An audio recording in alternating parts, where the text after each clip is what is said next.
9h30, 11h, Culture Média. Thomas Hill. Quel fiasco, merci d'être avec nous pour la suite de Culture Média. Dans un instant, nous recevrons l'excellent Monsieur Poulpe, mais on est toujours avec Denis Brognard, qui vient de terminer Koh-Lanta et qui, en attendant la prochaine saison, vous propose de remplir son cahier de vacances des Robinson. Et alors maintenant, Denis, vous allez répondre aux très nombreuses questions qu'on se pose sur Koh-Lanta. On va essayer de faire des réponses rapides pour en traiter le plus possible. Et alors, figurez-vous qu'on a des stagiaires en ce moment qui se baladent dans nos couloirs et certains sont venus dans ce studio. Salut les enfants! Bonjour. C'est la relève là. Alors là, c'est pas les stagiaires de seconde, ils sont un peu plus petits. Ils sont en primaire, c'est ça? Vous êtes en quoi? En CM2? Oui, CM2. CM2, ça veut dire 10 ans. C'est ça. Voilà. Moi, j'ai 11 ans. Ah d'accord. Tu t'appelles comment toi? Georgie. Georgie, ça vient d'où Georgie? Géorgie. C'est de Géorgie, très bien. Est-ce que tu as une question pour Denis Brognard sur Koh-Lanta? Alors vas-y. Qu'est-ce qu'il fait Denis Brognard pendant l'épreuve du poteau? Parfois je suis avec eux, mais au départ, je prépare ce qui va se passer le soir même, c'est-à-dire le dernier conseil. Donc tu vois, je suis avec mon producteur et puis on est en train de mettre en place tout ce qui va se passer avec le jury final au moment du conseil. Vous avez déjà testé l'épreuve des poteaux vous-même ou pas? Ouais, c'est un fiasco. Je suis très très mauvais en équilibre. S'il y a bien une épreuve que je redouterais en faisant Koh-Lanta, c'est bien celle-ci. Les poteaux. Alors on a une petite réflexion avec Thomas Hill sur l'épreuve des poteaux. Parce que on trouve que en fonction de la taille des pieds, c'est très injuste. C'est très injuste. Par exemple, moi je fais un petit 35, je peux rester plus longtemps que Thomas qui a des grands pieds. Sachez que sur le dernier petit carré, il est évolutif, c'est-à-dire qu'il est plus grand en fonction des pieds.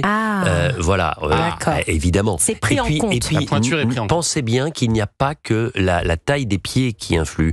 Il y a le centre de gravité, il y a la capacité aussi à bien serrer ses jambes. Et je peux vous dire qu'il y a des hommes qui chaussent du 45 fillettes et qui ont déjà gagné les poteaux de Koh-Lanta, comme des femmes. Ce n'est pas que la taille des pieds qui fait la différence. Mais en tout cas, sur le dernier petit carré de 10 cm de côté, c'est ce qu'on annonce. Il est un peu plus grand en fonction de la taille des pieds. Nous, on avait pensé carrément à des poteaux en forme de pied. Et on enlève les orteils un par un. Vous voyez, ça c'était notre idée. Mais cela fait 12h17 que vous tenez. Visiblement, on ne travaillera pas sur Koh-Lanta l'année prochaine. Allez, une autre question. Non, pas encore. Naël. Qu'est-ce qu'ils ont le droit de mettre dans leur sac, les aventuriers? Pas grand-chose, mais c'est une super question. Dans le sac à dos qu'ils transportent. Ils ont le droit de mettre 2 t-shirts, un vêtement un peu plus chaud à manches longues, un short, un maillot de bain, 2 paires de chaussures, 2 slips, 2 paires de chaussettes, un chapeau. Fin de l'histoire. C'est pas beaucoup pour 40 jours. Tout en double. Voilà, tout pratiquement en double. Exactement. Est-ce que vous parlez aux aventuriers quand les caméras sont éteintes? Ça peut arriver, mais très rarement. Voilà. Je leur parle au tout début, c'est-à-dire que je ne les rencontre jamais avant. Je fais le début de l'émission, mais dans les conditions du direct. Et ensuite, effectivement, je leur parle à tous. Je les salue un par un en les appelant par leur prénom, ce qui les désarçonne parce que c'est la première fois qu'on se voit. Et puis j'essaye de leur faire un tout petit focus de motivation en leur expliquant que il faut surtout pas abandonner, que ça va être difficile, etc., et qu'ils vivent l'aventure de leur vie. Est-ce qu'il s'est déjà passé des histoires d'amour entre aventuriers ou entre équipe technique et aventuriers? Est-ce qu'une aventurière a craqué pour un caméraman? Il y a des couples, évidemment, mais vous savez, les histoires d'amour, elles naissent après. Parce que quand vous ne vous lavez pas, que vous ne mangez pas, la libido, à moins d'être hot, la libido, elle baisse sensiblement. C'est vrai qu'il n'y a jamais de bisous dans Koh-Lanta, par exemple. Ou en tout cas, non, très très peu. Franchement, j'ai pas le souvenir de bisous. Il y a des bisous après, il y a des couples, il y a des mariages après, il y a des bébés après, des bébés Koh-Lanta. Ah, carrément. Ouais, je pense notamment à Yesta et Benoît. Benoît qui avait gagné, Yesta qui avait été finaliste. Ils sont mariés, ils vivent dans la région toulousaine et ils ont 3 enfants, 3 magnifiques enfants. Guirgui, vas-y, t'as une autre question. J'ai une autre question. Est-ce que vous connaissez des stars qui ont déjà fait Koh-Lanta?